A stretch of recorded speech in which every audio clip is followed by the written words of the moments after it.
This is money that you earned that I am going to give to him, since you and he are on the same page. And I thought that was brilliant. I mean, absolutely brilliant. And he wrote in the email that the waiter was irate, to say the least. Now, why would that waiter be irate? Why would that waiter be upset that his wealth was immediately redistributed to that homeless person who had the Obama sign when the waiter had an Obama tie on? You see, the amazing thing about liberals is they really don't like what it is that they believe. If you get into a discussion with, and I'm talking garden variety here. I'm not talking just far nutcase left-wing academics on up to your friend who's trying to be cool by saying he's voting for Obama. You get into a philosophical discussion with a liberal, and you'll find that not only do they really have a disdain for what it is that they espouse, they believe in their heart of hearts they're the only ones that shouldn't have to abide by it. You can notice this in migration patterns of the American people. What do you think is a greater dynamic? Conservatives moving into liberal areas or liberals moving into conservative areas? What do you think is more prevalent? Do you think that there are more small-town Americans from Mississippi, Alabama, Tennessee, South Carolina, perhaps Texas, minus Austin, moving into Greenwich Village or San Francisco? Or do you think there's more people moving out of the big cities into the suburbs and then buying vacation homes in the rural areas? If you look at Fairfax County, Virginia, you look at the suburbs of Atlanta, you look at New Jersey, Morris County, New Jersey, where I live.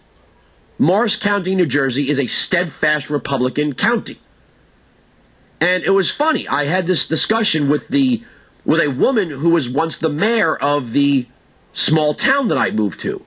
And she said, you know what, this has always been a conservative town. The town council, the families, the people, the voters, they have always been conservatives and Republicans. And she's like, now we're under assault because now we've got liberals moving in from Hoboken and New York City. And I thought to myself, why would they want to move here? Well, it's because they can't stand what it is that they've created. Why do you think Vermont is all of a sudden so liberal? Vermont, Maine, New Hampshire, always been libertarian to conservative. Keep your hands off my guns, keep your hands off my Bible, keep your filth out of my schools. Leave us alone. Liberty or death. But liberals all of a sudden started buying old farmhouses and fixing them up with tchotchkes and hosting dinner parties and bringing more of their liberal friends. And then their liberal friends go out and buy farmhouses. They don't actually farm anything. They just like to believe that they're farmers. Maybe they make some organic strawberries. I don't know. But they migrate. The funniest thing about liberals is they migrate away from their liberal hive. And they want to live where you are. That's the fun. You don't see conservatives moving into San Francisco. Who's the last conservative to stick a flag in the ground in San Francisco and say, okay, the conservatives are here? It doesn't happen. I'm getting to theory with you on this. I read an op-ed piece. This is amazing about liberals. Another amazing thing, not only do they hate themselves, they hate you. If you're a conservative, if you stand on principle, if you're clear, if you can identify who you are, what you think and why you think it, and you stand on principle and you're unwavering, they hate you. You know why they hate you? Because liberals have no principles. They have issues, and they have reactions, but they don't have principles. When we discuss the economy, as conservatives, we talk about the law of supply and demand. The federal government providing security to the market. Liberals will talk about social justice for hours, economic justice. And they can't clearly identify, minus violating the Constitution, how they plan to bring about this socio-economic justice. It's just this dream that they have, and they want somebody to make it happen. They don't care if it's the president, they don't care if it's the Congress, they don't care if it's a federal judge. They want it done, and they want it done now. Because that's their feeling. And you see this with Barack Obama.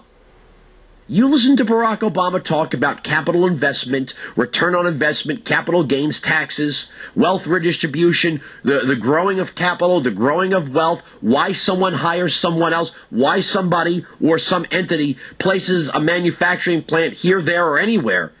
And you get these ridiculous nod towards one's feelings and one's heart and one's emotion. It's on the same level of I'm spiritual but not religious. What the hell does that mean? Well, I'm spiritual but not religious. Well, what does that mean? How do you believe in spirituality and don't believe in God? Now, look, let's be honest. You can believe in God and not subscribe to any one of the major religions. But to say that you believe in you think you want to have a healthy spirit and a healthy soul, but you don't believe in God, well, if you don't believe in God, then how do you have a soul? How can you believe in ghosts and not believe in God? If you're willing to believe that there are spirits in your closet, you've got to believe that there's a God. No principles. It's have it whatever way I want it. I want to believe in my spirit, I want to believe in my soul, but I don't want to believe in God, and therefore I don't want to believe in religion. It's issues and reactions without principles. I can't show you the gesture, obviously, because this is radio, and you can only listen to me. But I had a discussion with a friend once about dating. And this was right the day before my wedding. One of my friends was having some relationship turmoil with a girl he'd been, with for quite some time. And he couldn't decide if he wanted to stay with her or marry her or break up with her. He didn't know. And he kept changing his mind every single day leading up to my wedding. And I finally looked him in the face and said, this is not fair to her. You got to stop being this guy. And I put my hand out and I waved it back and forth horizontally. I said, you've got to be this guy. And then I turned my hand and chopped vertically. Liberals are this guy, the hand wavering back and forth horizontally. Conservatives are chopping vertically.